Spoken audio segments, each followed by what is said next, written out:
ഈ തെരഞ്ഞെടുപ്പ് ദിവസം, അതായത് വോട്ടിടുന്നതിൻ്റെ ദിവസം തന്നെ തെറ്റായ പ്രചാരണം നടക്കുന്നുവെന്ന് ഇ.പി. ജയരാജൻ പറഞ്ഞു. അദ്ദേഹത്തിൻ്റെ ആദ്യ പ്രതികരണം അങ്ങനെയായിരുന്നു. താൻ പറയാത്ത കാര്യങ്ങളാണ് ഇപ്പോൾ പുറത്തു വന്നിരിക്കുന്നത്. ഇതിന് പിന്നിൽ വലിയൊരു ഗൂഢാലോചനയുണ്ടെന്നും ഇ.പി. ജയരാജൻ 24-നോട് പറഞ്ഞു. നമുക്ക് ആദ്യം അദ്ദേഹത്തിൻ്റെ ഓഡിയോ ഒന്ന് കേൾക്കാം. അദ്ദേഹം ഇങ്ങനെയായിരുന്നു പറഞ്ഞത്. വാർത്ത തികച്ചും അടിസ്ഥാനരഹിതമാണ്. എന്റെ ആത്മകഥ ഞാനിപ്പോൾ എഴുതിക്കൊണ്ടിരിക്കുകയാണ്. എന്റെ വീട്ടിൽ നിന്ന് ഞാൻ എഴുതിക്കൊണ്ടിരിക്കുകയാണ്. അങ്ങനെ പൂർത്തീകരിക്കാത്ത എഴുതിക്കൊണ്ടിരിക്കുന്ന ഒരു ആത്മകഥയെ കുറിച്ച് എങ്ങനെയാണ് ഇത്തരം ഒരു വാർത്ത വന്നത്? ആരെങ്കിലും ഇത് ബോധപൂർവ്വം സൃഷ്ടിച്ചിട്ടുള്ള ഒരു കഥയായിട്ടാണ് എനിക്ക് തോന്നുന്നത്. ഞാൻ കൊടുത്തിട്ടില്ല, ഞാൻ എഴുതിക്കൊണ്ടിരിക്കുകയാണ്. അപ്പൊ ഇതിന് പുറകിൽ ഒരു ഗൂഢാലോചനയുണ്ടോ? ഇലക്ഷൻ ദിവസം ഇങ്ങനെ ഒരു ആസൂത്രിതമായ ഒരു പദ്ധതിയാണത്. ഇ.പിയുമായി സംസാരിച്ച ദീപക് ശ്രമണം നമുക്കൊപ്പം ചേരുകയാണ്. ദീപക്, ഒരുപക്ഷെ ഇതുപോലുള്ള പ്രധാനപ്പെട്ട ദിവസങ്ങളിലൊക്കെ തന്നെ ഇദ്ദേഹത്തിൻ്റെ പേരിൽ ചില വെളിപ്പെടുത്തലുകൾ പുറത്തു വന്നിട്ടുണ്ട്. ഇന്ന് വയനാടും അതുപോലെ ചേലക്കരയും പോളിംഗ് ബൂത്തിൽ എത്തിയിരിക്കുകയാണ്. ഈ ദിവസം തന്നെ ഇത്തരമൊരു പുസ്തകത്തിൻ്റെ പേജുകൾ പുറത്തു വരുന്നു എന്നുള്ളത്, പ്രത്യേകിച്ചും അദ്ദേഹം ഒരു ഇ.പി ബോംബ് എന്ന് വേണമെങ്കിൽ നമുക്ക് വിളിക്കാവുന്ന ചില കാര്യങ്ങൾ തുറന്ന് ഈ ആത്മകഥയിൽ പറഞ്ഞിരിക്കുകയും ചെയ്യുന്നു. അപ്പോൾ എന്തായിരിക്കും ഒരുപക്ഷെ ഇ.പി നേരിടാൻ പോകുന്ന പ്രശ്നങ്ങൾ ഈ ദിവസം തന്നെ ഈ പുസ്തകത്തിൻ്റെ പേജുകൾ പുറത്തു വരുമ്പോൾ?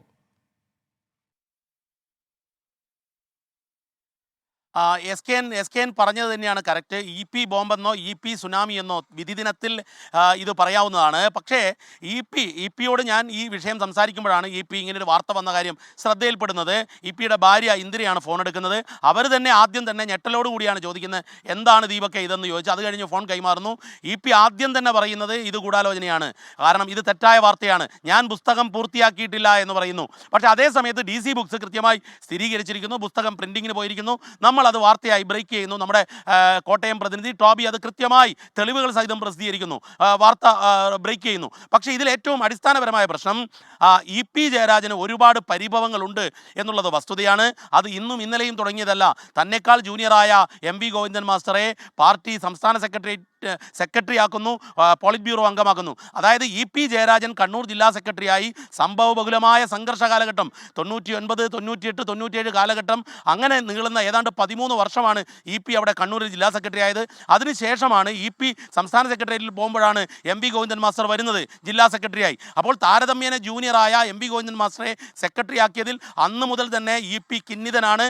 കേന്ദ്ര കമ്മിറ്റി യോഗത്തിൽ എത്രയോ കാലം അദ്ദേഹം വിട്ടുനിന്നു. പക്ഷേ കഴിഞ്ഞ കേന്ദ്ര കമ്മിറ്റി യോഗത്തിൽ അദ്ദേഹം പങ്കെടുത്തിരുന്നു എന്നുള്ളതും വസ്തുതയാണ്. അപ്പോൾ ഇ.പിയെ അനുനയിപ്പിക്കാൻ പാർട്ടി കൃത്യമായി ഇടപെട്ടിരുന്നു. പ്രത്യേകിച്ച് മുഖ്യമന്ത്രി പിണറായി വിജയനും ബാക്കി പാർട്ടി പോളിറ്റ് ബ്യൂറോ അംഗങ്ങളെല്ലാം തന്നെ ഇ.പിയെ പാർട്ടിക്കൊപ്പം നിർത്തണം, ഇ.പിയുടെ ദുഃഖങ്ങൾ പരിഹരിക്കണം എന്നുള്ള നിലപാടായിരുന്നു. പക്ഷേ എന്നാൽ കഴിഞ്ഞ പാർലമെൻറ്റ് തെരഞ്ഞെടുപ്പ് ദിവസം SK ഓർക്കുന്നുണ്ടാവും, പ്രകാശ് ജാവ്ദേക്കർ കൂടിക്കാഴ്ചയായിരുന്നു കഴിഞ്ഞ പാർലമെൻറ്റ് തിരഞ്ഞെടുപ്പ് ദിനത്തിലെ ഇ.പി ബോംബ്. അതിൻ്റെ തുടർച്ചയെന്നോണമാണ് ഈ പാർലമെൻറ്റ് ഉപതെരഞ്ഞെടുപ്പും അതുപോലെ നിയമസഭാ ഉപതെരഞ്ഞെടുപ്പും എത്തുമ്പോൾ ഇ.പി തന്നെ വീണ്ടും ഒരു വിവാദങ്ങളുടെ ഒരു ഇ.പി ബോംബായി മാറുന്നു എന്നുള്ളതാണ്. അങ്ങനെ നോക്കുമ്പോൾ പാർട്ടിയെ സംബന്ധിച്ചിടത്തോളം ഇത് ഇ.പി ഒരു എത്ര നിഷ്കളങ്കമായാണ് ഇ.പി പ്രതികരിക്കുന്നുവെങ്കിൽ പോലും പാർട്ടിക്ക് തലവേദനയായി മാത്രമേ പാർട്ടി ഇതിനെ കാണുകയുള്ളൂ. അതുകൊണ്ട് തന്നെ പാർട്ടി സെക്രട്ടേറിയറ്റ് ഈ കാര്യത്തിൽ എന്ത് തീരുമാനമെടുക്കും എന്നുള്ളത് കണ്ടറിയണം. പക്ഷേ ഇ.പി അർത്ഥശങ്കയ്ക്കിടയില്ലാത്ത വിധം പറയുകയാണ് ഇതൊരു ഗൂഢാലോചനയാണ്, വിധി ദിനത്തിൽ ഇങ്ങനെ ആസൂത്രിതമായി ഒരു വാർത്ത പുറത്തുവിട്ടത് എന്നുള്ളത്. പക്ഷേ ഈ കാര്യത്തിൽ DC ബുക്സ് കൃത്യമായ സ്ഥിരീകരണം നൽകിയിരിക്കുന്നു, ഇത് പ്രിൻറ്റിങ്ങിന് പോയി എന്നുള്ളത്. പക്ഷേ എന്നാൽ ഇ.പിയുടെ വാദം പുസ്തകം ഇപ്പോഴും എഴുതിക്കൊണ്ടിരിക്കുകയാണ്, കണ്ണൂരിലെ വീട്ടിൽ വെച്ച് എഴുതുകയാണ് എന്നാണ്. അങ്ങനെ നോക്കുമ്പോൾ തെരഞ്ഞെടുപ്പ് ദിവസം ഇത് പുറത്തു വന്നതിന് പുറകിൽ കൃത്യമായി എന്തോ ഒരു അജണ്ടയുണ്ട് എന്നുള്ളത് ഉറപ്പാണ്. ഇ.പി അറിഞ്ഞാതെയാണ് പുറത്തു വന്നതെങ്കിൽ അതിലൊരു രാഷ്ട്രീയമുണ്ടെന്നുള്ളത് തീർച്ചയാണ് SK.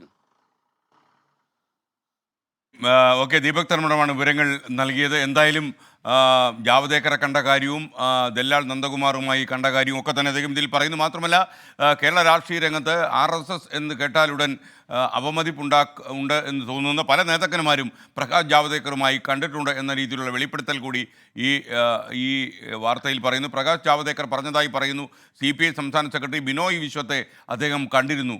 അതുപോലെ പല നേതാക്കന്മാരെയും, PK കുഞ്ഞാലിക്കുട്ടി ഉൾപ്പെടെ പല നേതാക്കന്മാരെയും അദ്ദേഹം കണ്ടിട്ടുണ്ടെന്നാണ് പറഞ്ഞത്. എന്തായാലും RSSലേക്കും BJPയിലേക്കും പല നേതാക്കന്മാരെയും കഴിഞ്ഞ തെരഞ്ഞെടുപ്പ് കാലത്തും അതിനു മുമ്പും BJP ക്ഷണിച്ചിരുന്നു എന്നുള്ള കാര്യം പകൽ പോലെ സത്യമാണ്. പലരെയും കണ്ടിട്ടുണ്ട്. ചില നേതാക്കന്മാരൊക്കെ ഡൽഹിയിൽ പോയി ചർച്ച ചെയ്യുകയും കേരളത്തിലെ ചില രാഷ്ട്രീയ നേതാക്കന്മാർക്ക് ഗവർണർ പദവി ഓഫർ ചെയ്യാനുമൊക്കെ BJP തയ്യാറെടുത്തിരുന്നു എന്ന് പിന്നാമ്പുറ കഥകൾ പ്രചരിക്കുന്നുണ്ടായിരുന്നു. അതിനിടയിലാണ് EP പ്രകാശ് ജാവ്ദേക്കറെ കണ്ടു എന്നുള്ള വാർത്ത കൂടി പുറത്തു വന്നത്. എന്തായാലും ഒരു സ്ഫോടനം ഈ നമ്മുടെ മലയാള രാഷ്ട്രീയത്തിൽ, കേരള രാഷ്ട്രീയത്തിൽ ഇതൊരു സ്ഫോടനം ഉണ്ടാക്കുമെന്ന കാര്യത്തിൽ സംശയമില്ല. കട്ടൻ കോപ്പിയും പരിപ്പൂടെയും കഴിച്ച നേതാക്കന്മാരെല്ലാം തന്നെ പല വഴികളിൽ യാത്ര ചെയ്തു എന്നുകൂടി EP പറഞ്ഞു വയ്ക്കുമ്പോൾ അത് വലിയ ഒരു പാർട്ടിക്ക് വലിയൊരു തലവേദനയായി മാറുമെന്ന കാര്യത്തിൽ സംശയമില്ല. ഇന്ന് വോട്ടെടുപ്പ് ദിവസമാണ്. അതുകൊണ്ട് തന്നെ ഈ പുസ്തകത്തിൻ്റെ താളുകൾ പുറത്തു വരുന്നത് പാർട്ടിക്ക് സമാനതകളില്ലാത്ത തലവേദന ഉണ്ടാക്കുമെന്ന കാര്യത്തിൽ നമുക്ക് സംശയമില്ല. ഈ വാർത്ത ആദ്യം പുറത്തുവിട്ട കോട്ടയത്തെ ടോബി ജോൺസൺ നമുക്കൊപ്പം ചേരുകയാണ്. ടോബി, EP നിഷേധിക്കുന്നു, അദ്ദേഹം ആത്മകഥ എഴുതിക്കൊണ്ടേയിരിക്കുന്നു, എന്നാൽ ഈ പുസ്തകം പ്രിന്റിന് പോയി കഴിഞ്ഞു എന്ന് വിശ്വാസയോഗ്യമായ കേന്ദ്രങ്ങൾ പറയുന്നു. എന്താണ് നമുക്ക് ലഭിക്കുന്ന വിവരം?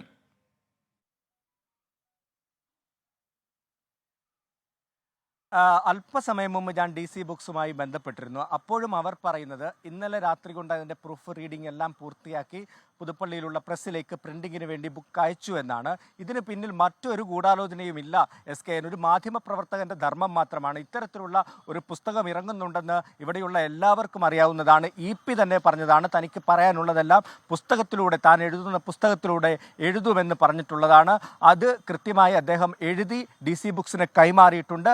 ആ കൈമാറിയ പുസ്തകം അവർ അതിൻ്റെ അവസാന ഘട്ട തയ്യാറെടുപ്പിലേക്ക്, അതായത് പുസ്തകം പുറത്തിറക്കുന്നതിന് വേണ്ടിയുള്ള പ്രിന്റിങ്ങിന് വേണ്ടി നൽകിയിട്ടുണ്ട് എന്നാണ് നമുക്ക് ഏറ്റവും ഒടുവിൽ അല്പസമയം മുമ്പും DC ബുക്സിൻ്റെ അധികൃതരുമായി ബന്ധപ്പെട്ടപ്പോൾ അറിയാൻ സാധിച്ചത്. അങ്ങനെ വരുമ്പോൾ ഒരു മാധ്യമപ്രവർത്തകൻ ചെയ്യേണ്ട ധർമ്മം ഇത്തരത്തിലുള്ള വാർത്തകൾ കൃത്യമായി നമ്മളിലേക്ക് എത്തേണ്ടത്, അത് കണ്ടെത്തുക എന്നുള്ളത് നമ്മുടെ ഒരു ജോലിയാണ്.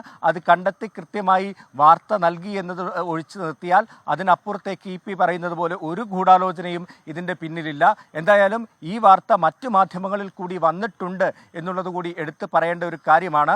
അങ്ങനെ നോക്കുകയാണെങ്കിൽ ഒരു തരത്തിലുള്ള ഗൂഢാലോചനയും വേണമെങ്കിൽ ഈ പുസ്തകം നേരത്തെ തന്നെ EPക്ക് പുറത്തിറക്കാമായിരുന്നു. അതുമായി ബന്ധപ്പെട്ട പണികൾ അവസാന ഘട്ടത്തിൽ എത്തിയതാണ് എന്നാണ് നമുക്ക് മനസ്സിലാക്കാൻ സാധിക്കുന്നത്.